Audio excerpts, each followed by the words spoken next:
Assalamu alaikum. Hello kids. We learned the story of Prophet Hud alayhi salam in the last episode. Insha'Allah, today we are going to learn about a new prophet, Prophet Saleh alayhi salam. The story of Prophet Saleh alayhi salam is linked to the famous story of the she-camel of God. He used to preach to the people of Thamud. Let us start the story.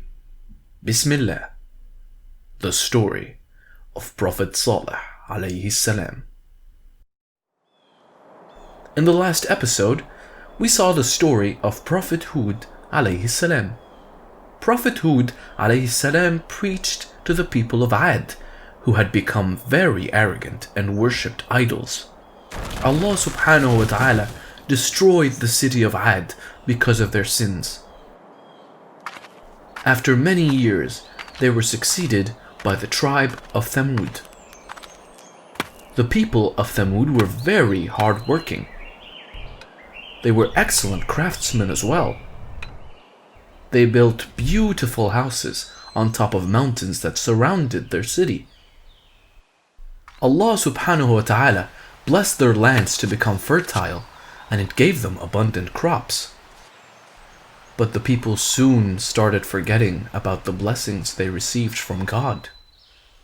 They started getting arrogant and proud. The rich among them stopped worshipping Allah subhanahu wa ta'ala and started worshipping the idols instead. This continued for many years, and after a few generations, most of the people in Thamud had become idol worshippers. Idol worshipping was now rooted deeply in the minds of the Thamud people. It was during this time that Prophet Saleh alayhi salam lived among them. Prophet Saleh alayhi salam was a good and wise person. The people loved and respected him for his wisdom and qualities. Saleh alayhi salam was chosen as Allah's messenger. He was not afraid of anyone except Allah, the Great and Almighty. He prayed to Allah without fearing anyone.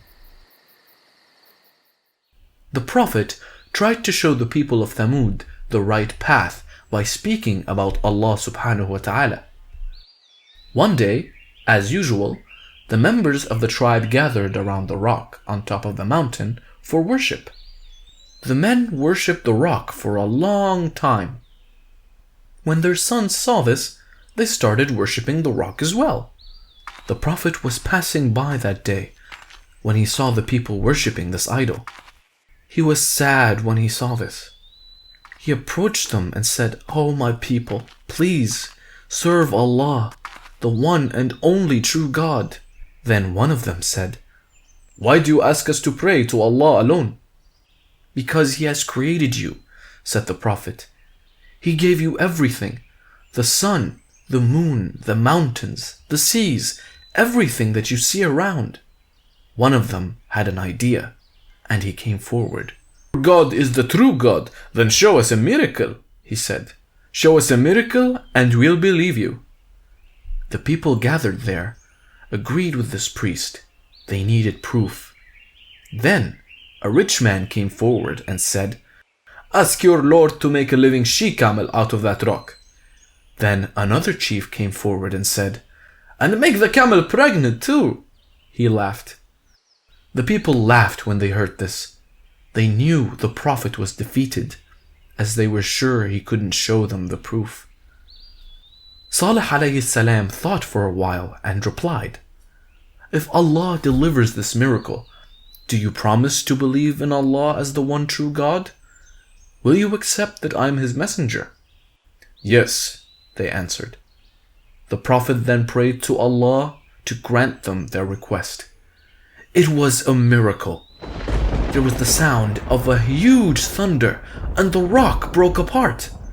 And there it was, a beautiful she-camel standing amidst the rocks. Ha ha!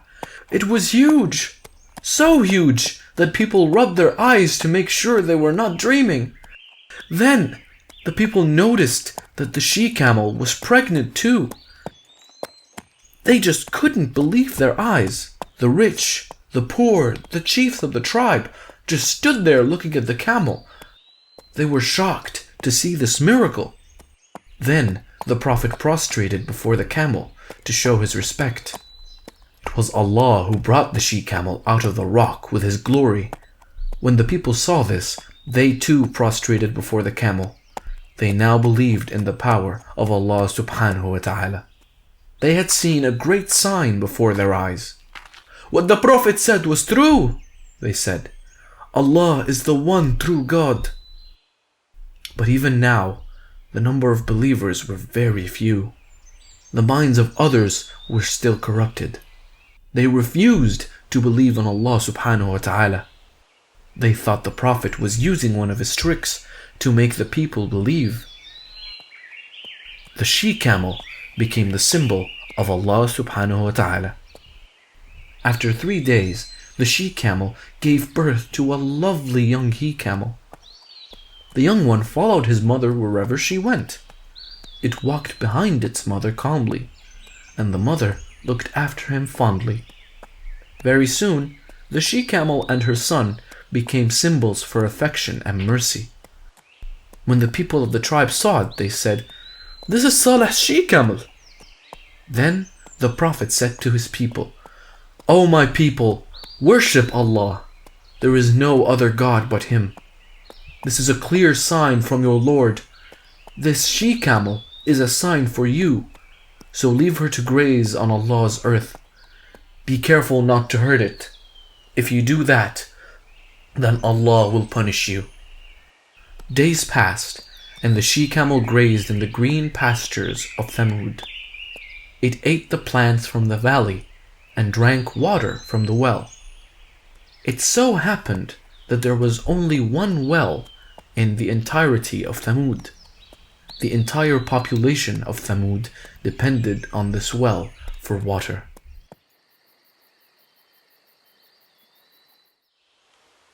The she-camel drank water from this well as well, but it was so huge that it drank lots and lots of water.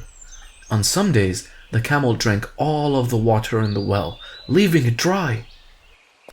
Because of its huge size, people were afraid to go near the well when the camel was drinking water. They complained to the Prophet about this, and the Prophet said he will find a solution. When its young camel was hungry, the she-camel gave him her milk. The milk was very thick, and the people's mouth watered when they saw the milk. They hurried to the Prophet. "The camel's milk may be blessed," they said to him. "Its milk would be enough for hundreds of families. The baby camel is not going to have all of it. So please, let us have some of the she-camel's milk," they requested. The Prophet thought for a while, and he said that they were allowed to have the milk of the camel by Allah's grace. However, he asked them to share the water with the camel. They soon arrived at an agreement. It was like this. On the second day, the camel would feed her young one, and the people could draw water from the well. It was a win-win situation for all. The camel gave plenty of milk, and it covered the needs of entire Thamud. At first, the people were happy and content, but soon the disbelievers started raising their voices. They hated the Prophet for turning people away from their idols, and their hatred now turned toward the blessed she-camel. Some of the chiefs were against the Prophet too. They knew that the Prophet was a danger to their beliefs. They couldn't stand the Prophet no more, so one night they hatched a plot to kill the poor she-camel. They took the help of their wives to convince 9 strong men.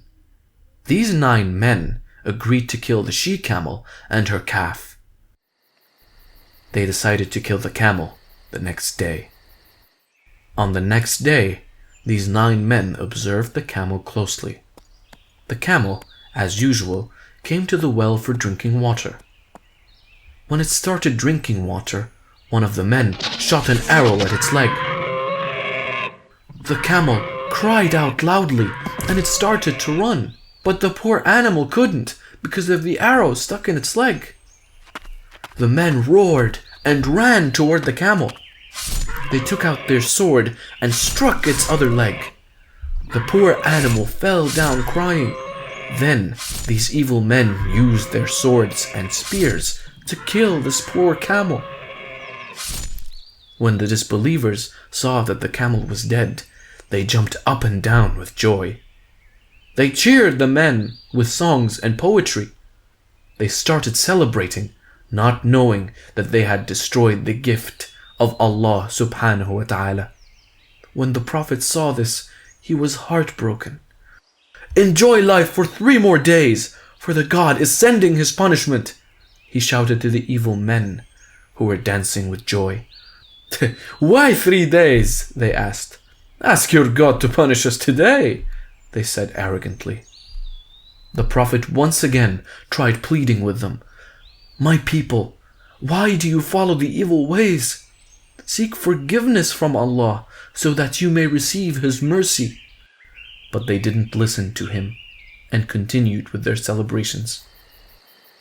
That night, these evil men plotted to kill the Prophet as well.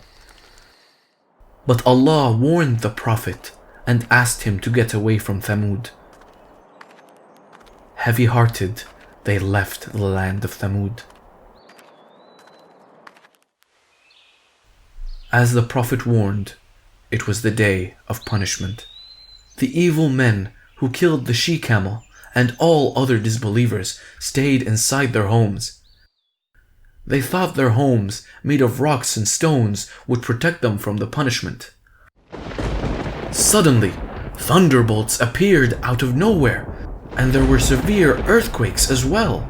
The land was violently shaken, killing every man and animal living in Thamud. All the disbelievers in Thamud were struck dead at the same time. The earthquake destroyed everything. The idols they worshipped could not save their lives. As for Prophet Saleh alayhi salam and his followers, they were saved because they had left the city. The Prophet continued to preach for a long time in different lands. God continues to send clear guidance, but disbelievers choose to ignore them. Allah subhanahu wa ta'ala is the most merciful and the most forgiving. Did you like the story, kids? If you liked the video, don't forget to click that subscribe button and stay updated on all our videos. Please tell your friends about our channel as well. Don't miss our next episode. It is the story of Prophet Ibrahim alayhi salam. That's all for today. Goodbye.